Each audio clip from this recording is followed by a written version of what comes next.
ഭംഗിയ. നിറയെ ഇളം പുല്ലുകൾ, പുല്ലും തിന്ന് വയറും നിറഞ്ഞ് തല ഉയർത്തിയപ്പോൾ ആടിന്റെ കൊമ്പുകളിൽ ഇലകളും വള്ളികളും കുടുങ്ങി. അപ്പോൾ ആടിനെ കണ്ട ശരിക്കും ഒരു ഭൂതത്തിനെ പോലെ തോന്നും. വല്ലാത്ത മയക്കം. അങ്ങോട്ട് കയറിയിരിക്കാം. നാട്ടിലാടല്ലേ, താരി ഇരുന്നിടം ഗുഹയാണെന്ന് അതുണ്ടോ അറിയുന്നു. കുറച്ചു കഴിഞ്ഞപ്പോൾ ഗുഹയുടെ ഉടമസ്ഥനായ സിംഹം അവിടെ എത്തി. ഏതായി പുതിയ ജന്തു? അഭീകര രൂപം കണ്ട് സിംഹമാദ്യം ഒന്ന് പരുങ്ങി. എന്നിട്ട് അലറിക്കൊണ്ട് ചോദിച്ചു, ആരാ എന്റെ ഗുഹയിൽ കയറാൻ ധൈര്യമുള്ള മറ്റൊരു വേണോ? ഇത് കേട്ട ആട് ശരിക്കും പേടിച്ചോട്ടാ. എന്തായാലും രണ്ടും കൽപ്പിച്ച് ആടും ചെറുത്തി. അത് ചോദിക്കാൻ നീ ആരാടാ? ആ ചോദ്യത്തിൽ തന്നെ സിംഹത്തിന്റെ ധൈര്യം ചോർന്നു പോയി. പിന്നെ ആള് ചില്ലറക്കാരനല്ലല്ലോ. സിംഹം ശകല ശ്വാസം ഉള്ളിലെടുത്ത് ഒരൊറ്റ അലർച്ചയായിരുന്നു. ഞാൻ കാട്ടിലെ രാജാവ് സിംഹം, എന്റെ ഗുഹയിൽ നിന്ന് വേഗം പുറത്തിറങ്ങിക്കോ. ഉടനെ ആട് പറഞ്ഞു, അപ്പൊ നീയാണല്ല സ്വയം രാജാവെന്നും പറഞ്ഞു നടക്കുന്ന സിംഹം?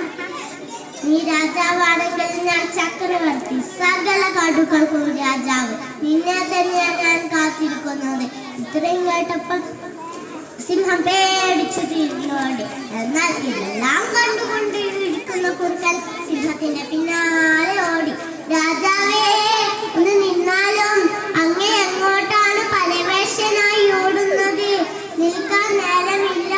ആ ചക്രവർത്തി എന്റെ കഥയിലേക്കും. ചക്രവർത്തിയോ? അതെ, അങ്ങനത്തെ ഒരു ജന്തു എന്റെ ഗുഹയിൽ കയറി ഇരിപ്പുണ്ട്.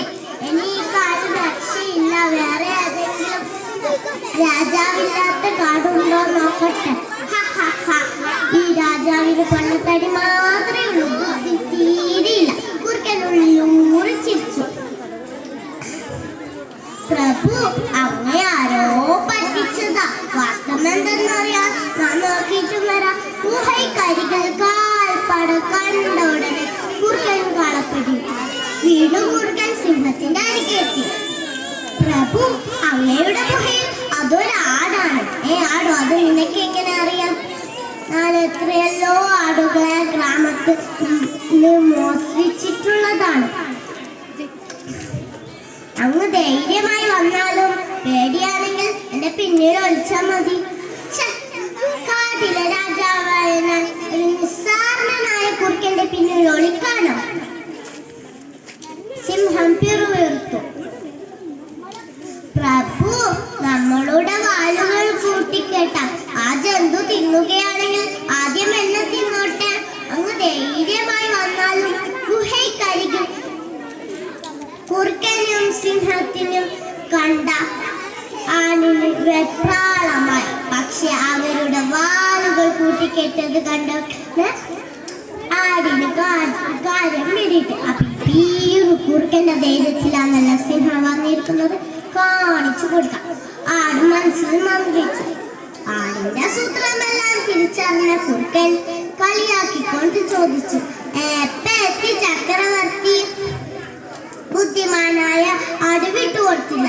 കുറച്ചു നേരമായി ചങ്ങാതി, നീയാണ് ശരിക്കും കുറുക്കൻ. ഒരു സിംഹത്തിനെ തിന്നണമെന്ന് പറഞ്ഞപ്പോൾ നീ ഒരു രാജാവിനെ തന്നെ കൊണ്ടുവന്നു. എന്താ മടിച്ചു നിൽക്കണേ? ആ കിഴവനെങ്കിൽ തള്ളിവിടോ, അതോ ഞാൻ അങ്ങോട്ട് വരണം? ഇതൊക്കെ കണ്ട താമസം സിംഹം കുറുക്കന്റെ നേരാലും പിന്നൊരൊറ്റ ഓട്ടമായിരുന്നു.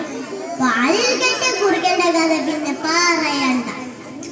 അത് കണ്ടാട് ഓർത്തോർത്ത് ചിരിച്ചു.